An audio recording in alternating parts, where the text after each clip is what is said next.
Alright, may i-reading lang tayong pulsar ng Fiore kasi ayun yung mandar. Tsaka minsan mandar tapos pag uminit namamatay. I-read natin kung good ba yung ano niya, pulsar, at saka titingnan natin kung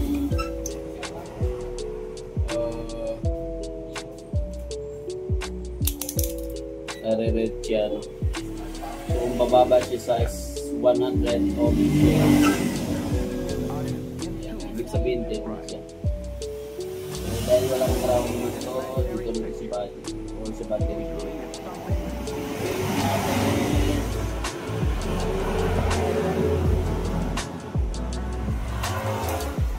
So good. Makikita niyo ito.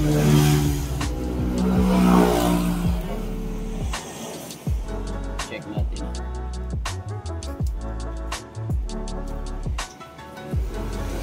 Yun.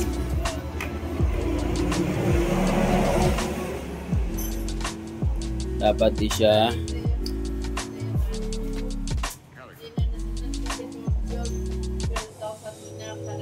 bababa sa 100. So, Ginoo. Dead na yung pulsar. Dahil ang reading niya is 31 lang.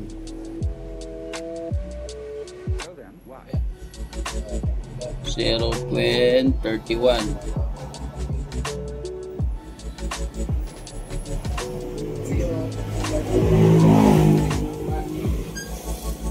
So dead na yan.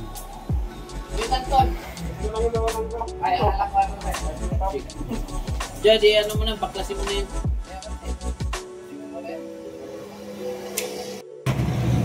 Alright, ayun, nakita natin ano.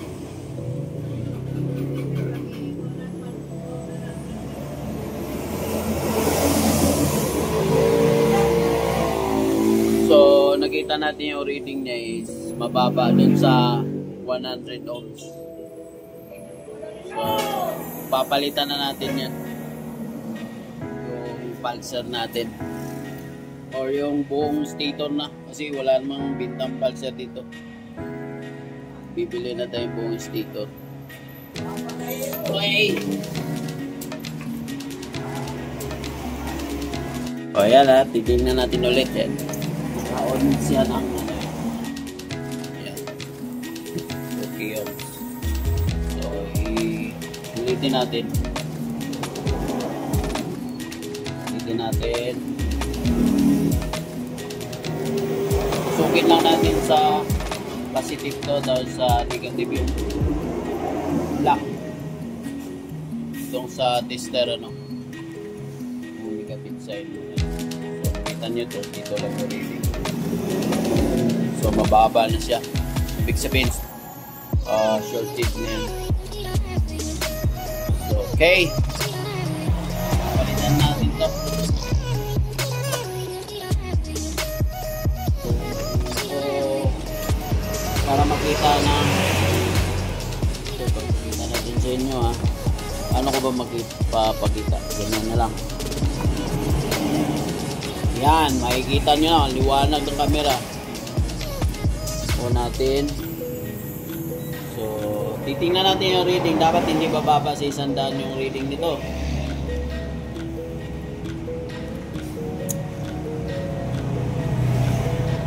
Yun, kita nyo ba? Yoko pa natin. Anak ng kalawang. Yan. Yun, short ball yan. Short ball. Yun! Check natin. Cookin natin sa positive. Yung pulsar, wire.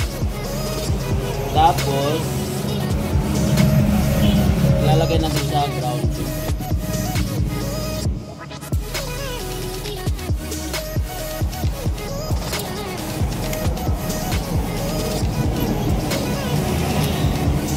Mag-read siya ng hindi bababa sa 100. Ano yun? Ay, karga mo na yan. Karga mo na yan. So 150 ang reading na nakikita niyo siguro. 170. Oh, ayan 148. Dapat hindi bababa diyan na. Itong sa kanya para malaman niya kasi para walang duda. Ito yung pulser niya. Atras tayo, atras.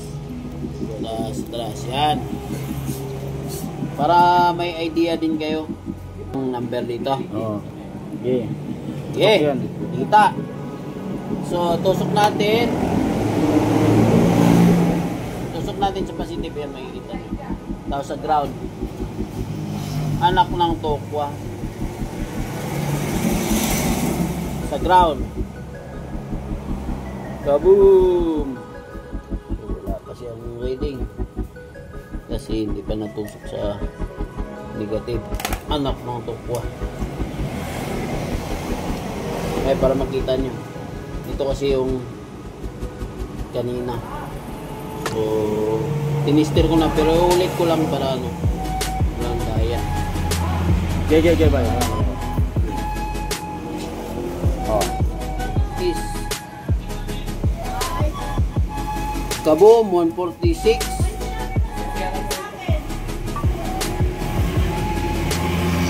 So, 146. Dun sa kabila, titingnan natin.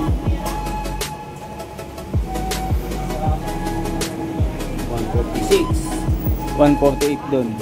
148 doon. Oo. So, dito tayo sa nagkaroon ng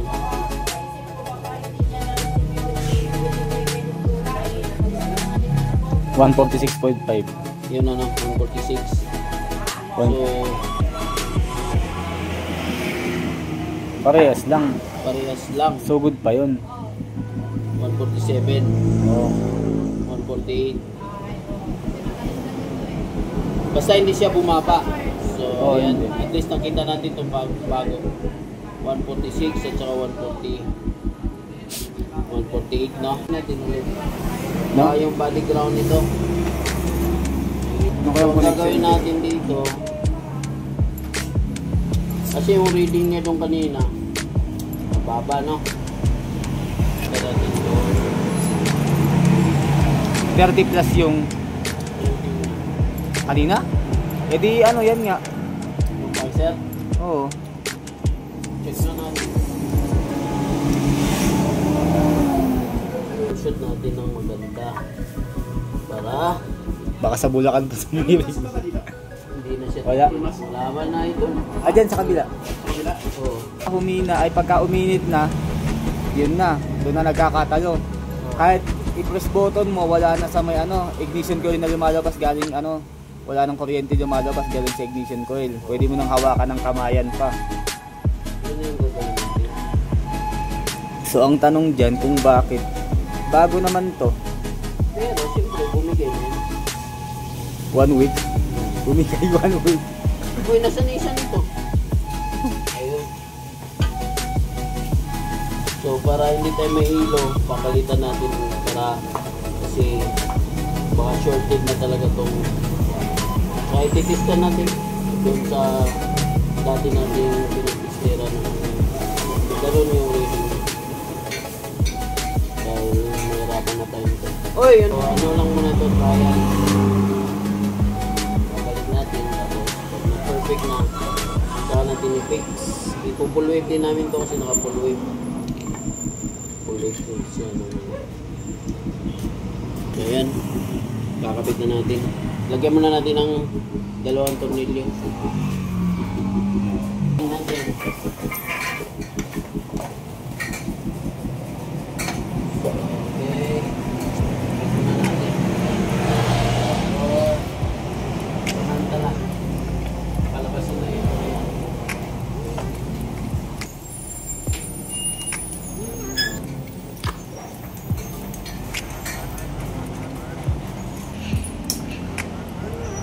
Okay, start.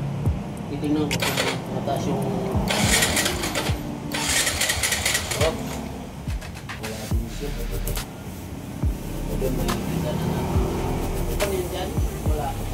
Ano yung bro? Ay, sa ground naman. Wala yan.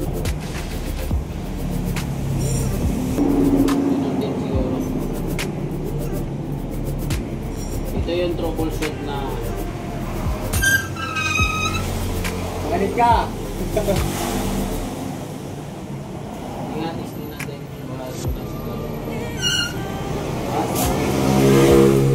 May lalabas. Ay, sandali. Saan yung ignition ko yun eh? Ilabas mo naman. Sige nga. Okay, start. Oh, yun. Ground na nga. Ground na ang kulang. So, ground lang yung kulang pala. Anak ng kalawang, walang body ground to. Ayun o, makita ko sa inyo. Ano yun? Tokwa. So, yun. Hindi siya nagre-reading kanina kasi doon nat. Ayun o, ang lakas. Ayun o. O, yun o. Sige nga ulit. Oh, ang lakas. Ayun. So, okay. Ang gagawin natin, ground lang pala yung kulang. Body ground. So, maglagay tayo ng body ground. Ayun. Kanina kasi, tinister natin, hindi lumabas yung tamang voltahe nung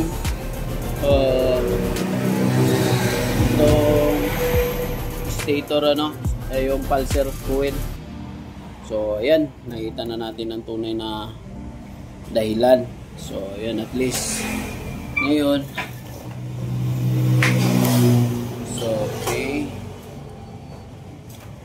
Lalagay na natin yun. Tapos pupuluin natin para may extra ka na ano. Sumbay na ba? Oo. Nakat na yun. Shit. Para makita ni Nonong kung paano mag-troubleshoot ng wirings. Yan. Ayun, hindi nakalagay yung ground. I-testing natin kung ano. Sige nga, i-start mo doon. Ito yung ground niya. Ginawa natin. Kung may lalabas yan, alam ko eh. Oh, meron oh. Oh, pero mahina. Lalagay ka daw natin to. Ay. CDI. Lagay natin ha. Fix natin yan. Sinaksak ko na doon. Okay. Tapos ngayon dito. Diba? Malakas. Yun kanina, mamatay-matay. Okay na ba yan? Ha? Okay na yun. Okay na yan. Sige nga, ulit. Oo, sige nga nung iangat mo, titingnan natin. Oo. Dali ah. Sige lang, magwawala ka naman. Ito yung troubleshoot ng dito banda para makita ko. Doon sa may ilalim ng ano. Hindi, masyado malapit. Yan. Dali ah, dali. Sige nga. Sige. Ano yun? Ayun, ang lakas. Ayun oh. Oh, di ba? Oh, all goods. Ground lang kulang. So ngayon, ilalagay na natin. Hindi na natin pwede ilagay yung dati kasi namamatay siya eh. Baka mamaya matirikan siya, punta siya ng Manila. Kailangan condition yung stator. Alright! Cut muna natin, tapos panda rin natin mamaya. Idol, i-start mo yan. Testing, sige nga. So, gagawin populoy pa rin natin to. O, diba? Perfect. Logitech. Ba't Logitech na yan? Sige, okay na. Patayin mo na. Timing chain. Wala kang timing chain. Saka na pagbalik? Oo. Sige. Huwag din eh. O, mandar na siya. Dumating pa lang ba eh? So, hindi pa nasaksak to. Darating pa lang. Oo. O, sige. Tsaka na pagkabalik ko. Anong brand? Makuto? Genuine. Ah, sige. Sukat muna natin. Namandar na siya. So, ganun lang yung pag ano.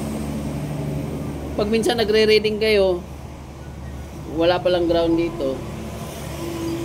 Kaya hindi siya mahina masyado yung buga ng pulser. So, ito, panigurado na to. Babiyahin ng malayo. Baka matirikan dyan sa baba pa lang. Bago na ilagay natin. Sa ayaw at gusto niya, gagawin na natin to. Nasaan na isa nito? Ay, nandun pala. Nandun sa ano? So, ayan, kakabit na natin. Full wave namin. At saka hanggang dito na lang. At sana may idea kayo. Alright, bye-bye.